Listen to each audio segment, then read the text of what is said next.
Dan yang kedua, penamaannya itu adalah mengacu pada pernyataan sekte ini, pengaturan alam semesta ini bergantung pada 7 bintang. Nah, ini yang paling bahaya.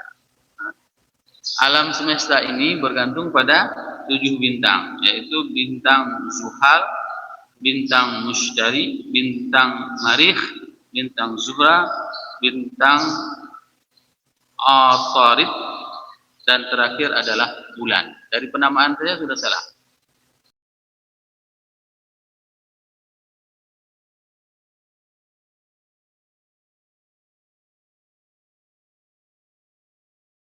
Assalamualaikum warahmatullahi wabarakatuh. Alhamdulillah, alhamdulillah nikmatul shalihat wa fadlu tanazzul wal maqasid wal ghayat. Asyhadu an la ilaha illallah wa da'watul haqq. Bismillah wa tubshir bina wa takum minkum yad'una ila al-khair wa ya'muruna bil ma'ruf wa yanhauna 'anil munkar wa ulaika humul muflihun. وأشهد أن محمدا عبده ورسوله بلغ الرسالة وأدى الأمانة ونصح الأمة وكشف الأمة حتى أتانا اليقين ليلها كنهارها لا يزيغ عنها إلا هذا. اللهم صل وسلم وبارك وأنعم على حبيبنا وشفيعنا وزخرنا ومولانا محمد وعلى أزواجه أمهات المؤمنين وذرياته وآل بيته وصحابه أجمعين. وجزا الله عنا سيدنا محمد صلى الله عليه وسلم وما هو رب اشرح لي صدري ويسر لي امري واحلل عقدة من لساني يفقهوا قولي اما بعد. Para asatiz yang saya muliakan, ayahullah yang saya cintai, Bapak Ibu jemaah sekalian, rahmat Allah. Marilah senantiasa kita panjatkan puji dan syukur kepada Allah yang telah memberikan iman kepada kita sehingga kita dapat melaksanakan salat subuh berjamaah sembari duduk beriktikaf di rumah Allah. Semoga Allah mencatat segala amal saleh ini dan sebagai amal kepada lisan kita di hari akhirat. Salawat dan salam mari sama-sama kita sampaikan kepada diri kita dan besar Muhammad sallallahu alaihi wasallam yang telah membawa manusia dari alam hidup ke alam yang penuh dengan pengetahuan. Semoga jemaah yang berhadir pada semua yang berbahagia ini merupakan di antara umat Nabi Muhammad SAW yang akan diberikan syafaat oleh baginda Rasulullah SAW dan akan disuguhkan ajar dari telaga Ghafar dan Rasulullah. Bapak Ibu jemaah yang dirahmati Allah, pada semua yang berbahagia ini kita akan membahas tentang bisikan iblis terhadap kelompok yang dinamakan dengan dirinya al-Batiniyah. Kelompok Batiniyah ini merupakan salah satu kelompok yang mendapatkan tipu daya iblis dalam hal beribadah, dalam hal akidah, dalam segala aspek. Imam Ibnu Jauzi mengatakan waqala al-musannifu al-batiniyah qawmun tastawuna bil Islam wa malu ila rabbin wa aqaidihim wa a'maluhum. Bahwasanya orang-orang Batiniyah ini adalah orang-orang yang berkedok di bawah nama agama Islam, akan tetapi mereka sama sekali tidak melaksanakan ajaran agama Islam, bahkan mereka itu merubah ajaran agama Islam itu sendiri.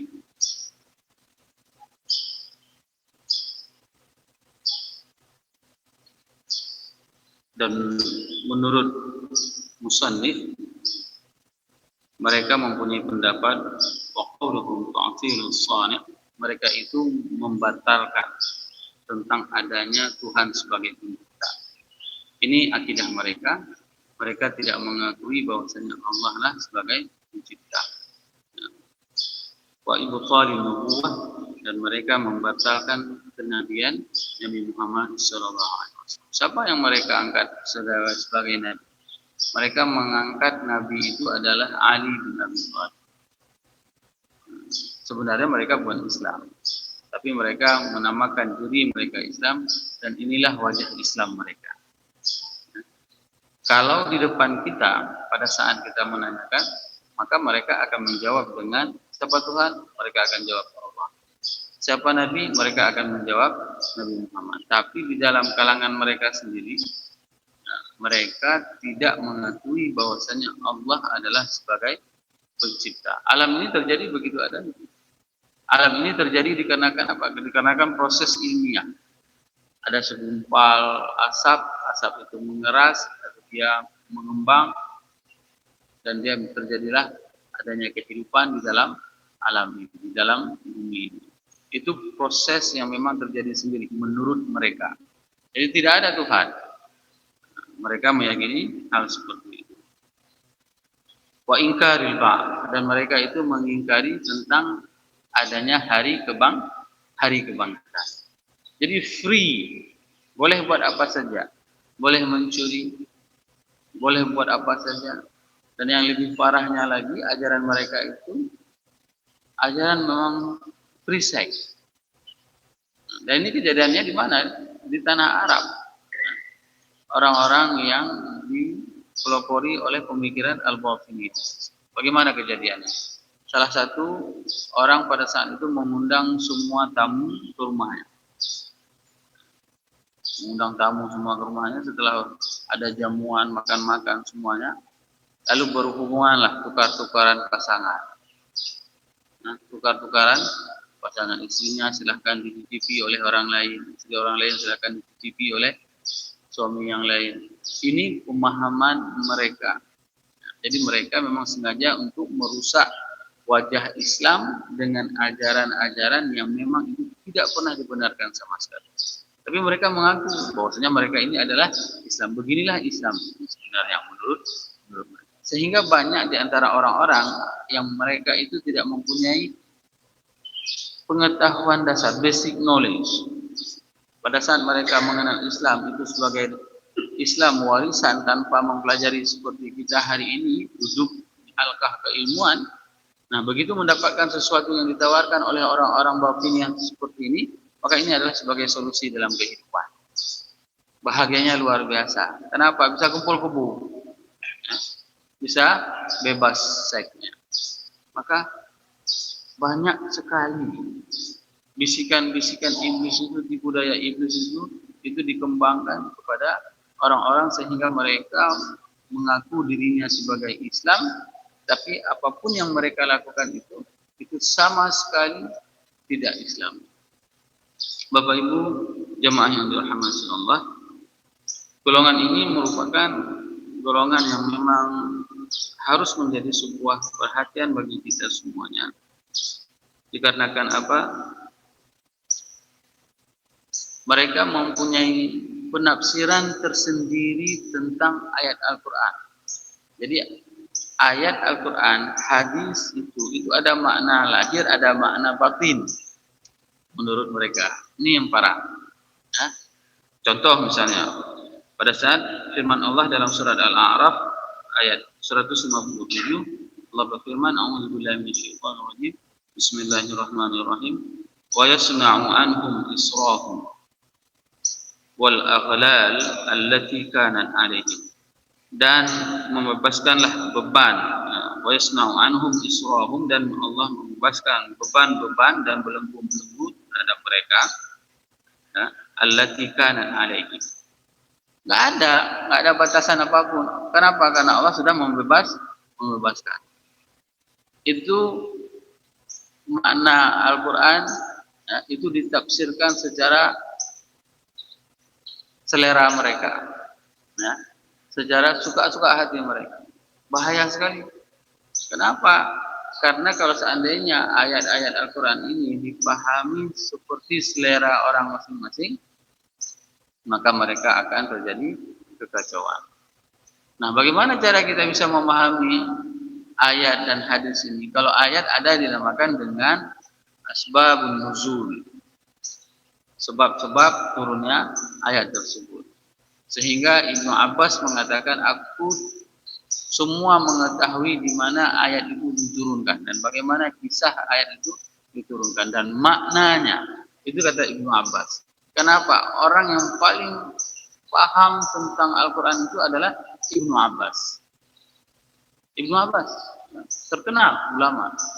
Dan kita hari ini memang betul-betul harus berterima kasih kepada Ibnu Abbas. Kenapa? Setiap ayat Al-Quran itu kita tahu maknanya diantaranya dari riwayat Ibnu Abbas.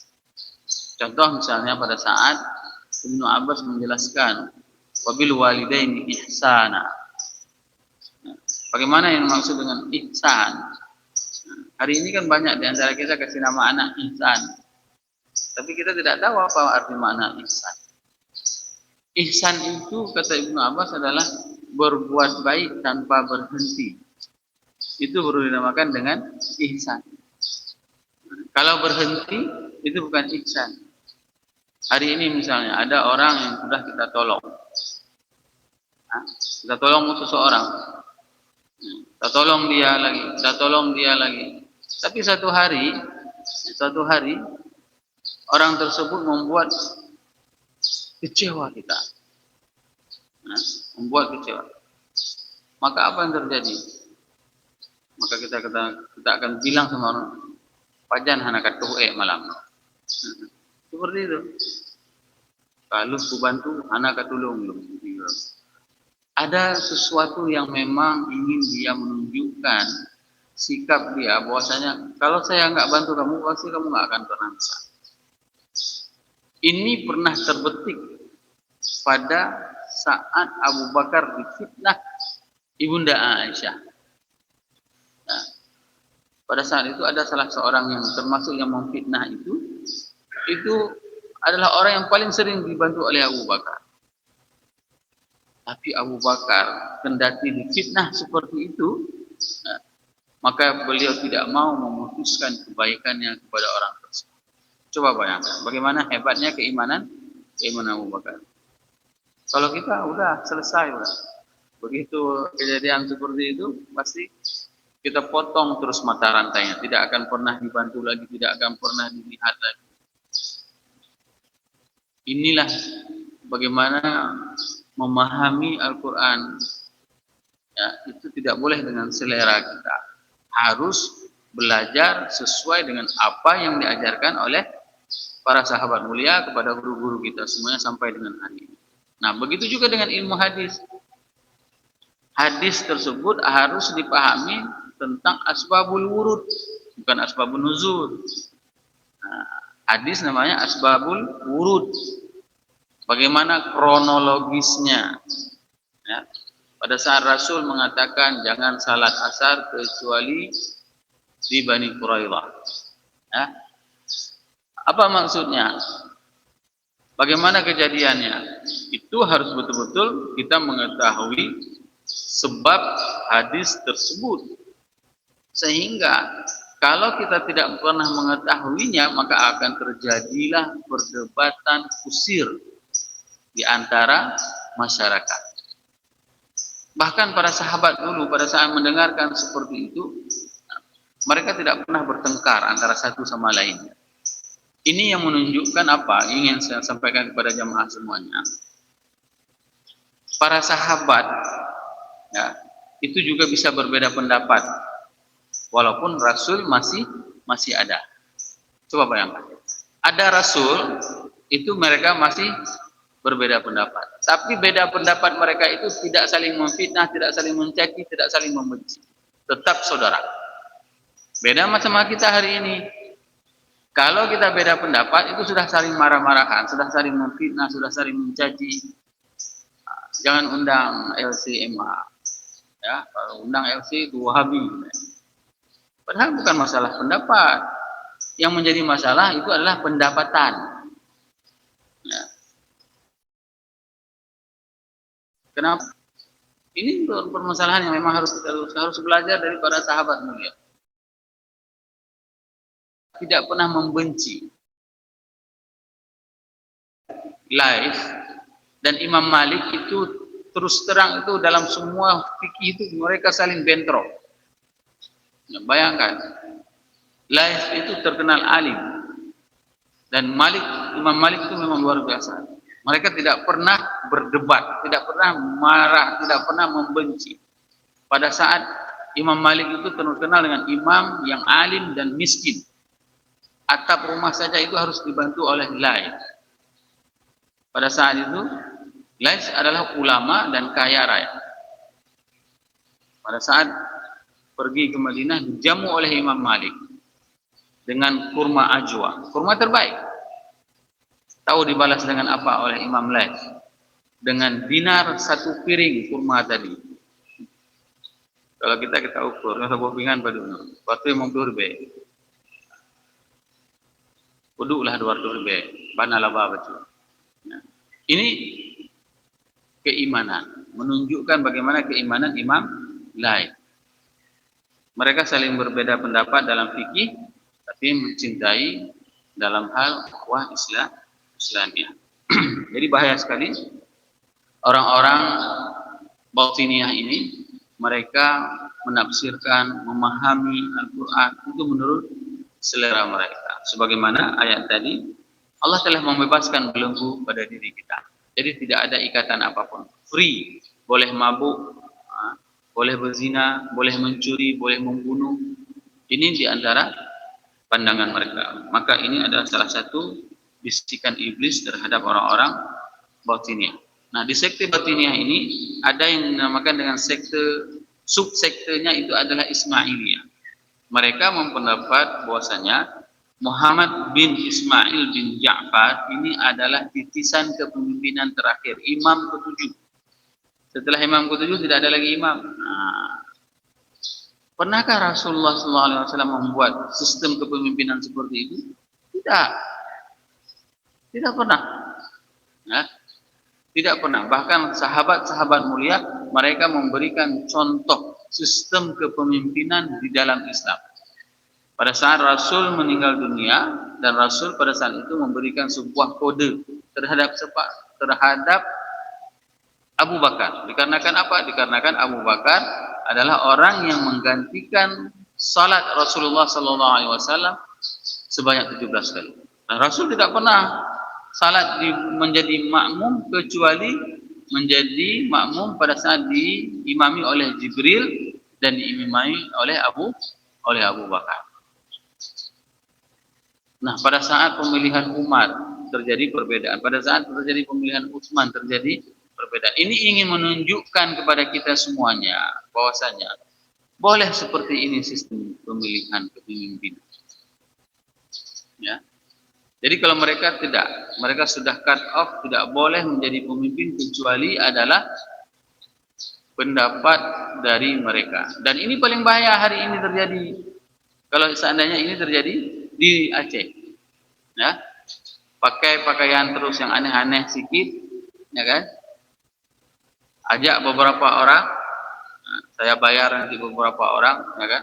Suruh cium tangan saya, suruh ikut saya, suruh jadi ada follower. Sudah jadi pemimpin, sudah ada pengikut. Bagaimana kalau seandainya agama ini kita warnai dengan wajah seperti ini? Ini paling bahaya. Ismailiyah ini merupakan salah satu sekte yang mendapatkan bisikan iblis bahwasanya enggak boleh pemimpin kecuali dari kalangan mereka.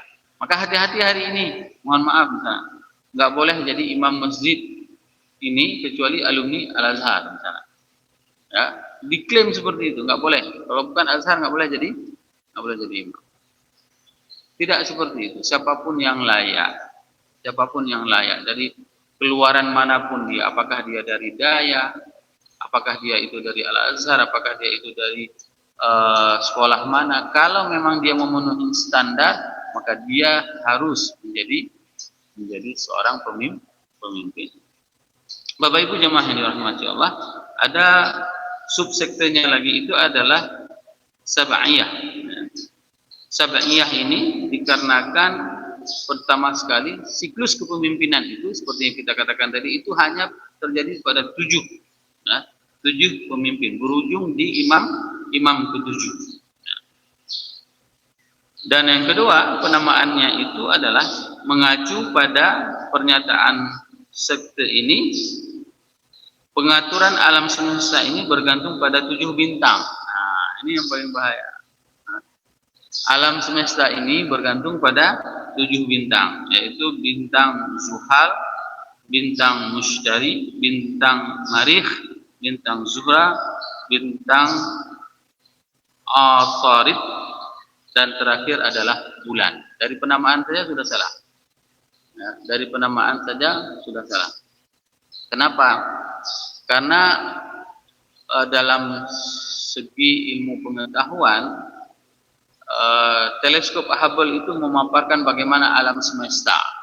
Ini banyak informasi yang kita ketahui melalui orang-orang kafir, dan itu sinkron sebagaimana disampaikan di dalam Al-Quran. Allah meluaskan langit, ya, itu firman Allah. Nah, pemahamannya bagaimana? Ternyata alam semesta ini dulunya orang-orang semuanya beranggapan bahwasanya alam semesta ini seperti balon. Ternyata itu terbantahkan. Alam semesta ini bukan seperti balon, tapi dia seperti terompet. Dari mana diketahui? Dari foto teleskop Hubble terakhir. Dulu orang semua beranggapan seperti balon. Bahkan ada video-video ilmuwan saintis yang menjelaskan alam itu seperti balon. Tapi ternyata setelah difoto oleh teleskop Hubble, alam itu seperti terompet. Kenapa seperti itu? Ternyata dia meluas. Nah, pada saat nanti hari kiamat, maka malaikat akan meniup sangkakala. Nah, meniup terompet. Ya. Ternyata itu sinkron dengan hadis Rasulullah SAW melihat malaikat meniup sangkakala. Dia kaki kanannya sudah ke depan, matanya membelalak merah, dan mulutnya sudah meniup di trompet. Trompet itulah alam semestanya. Sehingga begitu ditiup, maka akan terjadi hancur belur, kacau balau seluruh yang ada di dalam jagat raya ini. Nah, di situ dijelaskan bahwasanya siklus perjalanan antara planet kita itu memerlukan waktu 100 tahun. Nah, dan sehingga para ilmuwan mengatakan jumlah bintang, jumlah matahari itu untuk planet Bima Sakti itu mempunyai matahari sebanyak 300 miliar lebih dalam planet Bima Sakti. Mereka cuma 7. Ya, mereka mengatakan ada 7 bintang. Padahal matahari itu, ya, itu dinamakan dengan star itu 300 miliar lebih, menjadi sebuah titik kecil yang dinamakan dengan planet galaksi. Ada berapa jumlah galaksi? Jumlah galaksi diperkirakan oleh ilmuwan itu yang berhasil ditangkap oleh teleskop Hubble hanya 1.500. Yang berhasil ditangkap oleh teleskop Hubble. Dan mereka memperkirakan lebih dari 300 miliar galaksi yang ada di jagat raya. Maka seseorang yang mengetahui bagaimana kebesaran Allah, pada saat dia takbir, dia akan menangis. Ya, pada saat dia takbir, dia akan menangis. Pada saat dia mengatakan Alhamdulillahirabbil alamin, seluruh alam semesta ini sedang memuji Allah sampai dengan hari akhir. Tidak ada satupun yang tidak memuji.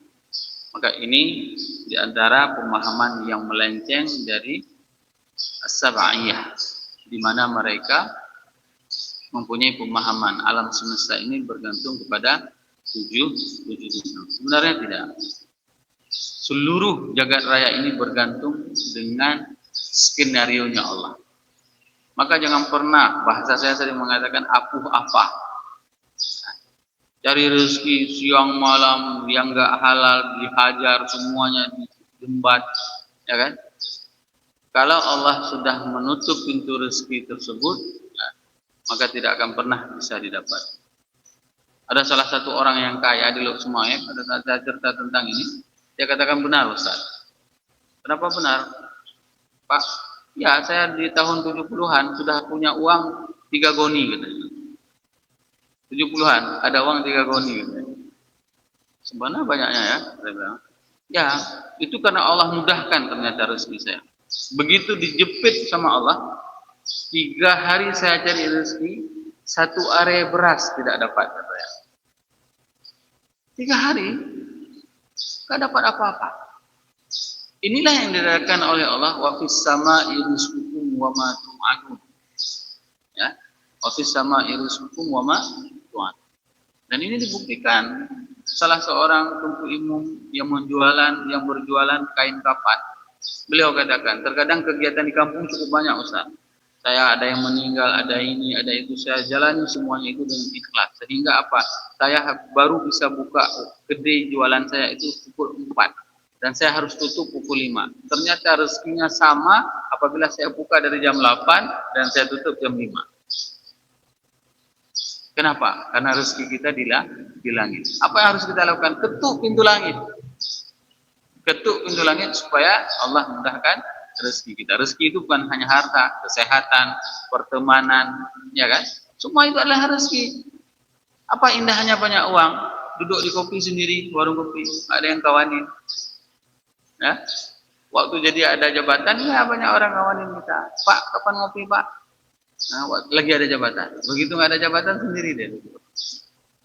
Bapak Ibu jemaah yang dirahmati Allah, itu adalah sekte as-sab'iyah. Dan yang terakhir, sekte Babakiyah. Penulis mengatakan sekte ini merujuk kepada salah seorang tokoh bernama Babak Al-Khurami. Ini manusia yang paling bejat, ya, Babak Al-Khurami ini dikarenakan dia pernah menghalalkan darah orang sebanyak 80.000. Dia pernah penggal kepala orang 80.000 orang. Kenapa? Karena tidak sealiran dengan dia. Bayangkan ini akan terjadi bagi orang-orang yang sudah dirasuki oleh siapapun yang tidak sepaham dengan kita, maka halal darahnya. Ini diantara orang-orang yang diracuni oleh sikap iblis, tipu daya iblis. Sehingga pada saat itu Al-Mu'tasim mengirim pasukan di bawah Ifshin, ya. Ifshin ini adalah julukan pasukan Kopassusnya lah, Kopassusnya Mu'tasim, pasukan elitnya Mu'tasim. Nah, ini terjadi pada tahun 223 Hijriah, ya. Sehingga Ifsim ini menumpas semua golongan ini. Banyak tipu daya iblis terhadap manusia. Dan jangan pernah kita menghalalkan darah orang lain. Jangan pernah kita menghalalkan darah orang lain. Karena ini berat sekali tanggung jawabnya nanti di hari akhirat. Mentang-mentang tidak sepahaman dengan kita, mentang-mentang tidak satu madrasah dengan kita, mentang-mentang tidak satu kampung sama kita, nah, maka kita akan menghalalkan darah tersebut. Maka orang-orang yang menghalalkan darah orang lain ini adalah orang-orang yang tergolong dengan orang-orang yang sudah tertipu dengan tipu daya iblis, sebagaimana tertipunya Babak Al-Khurami. Semoga 4 sekte ini bisa menambah keimanan kita kepada Allah dan kecintaan kita kepada Rasulullah sallallahu alaihi wasallam. Subhanakallahumma wa bihamdik, asyhadu an la ilaha illa anta, astaghfiruka wa atubu ilaik. Assalamualaikum warahmatullahi wabarakatuh.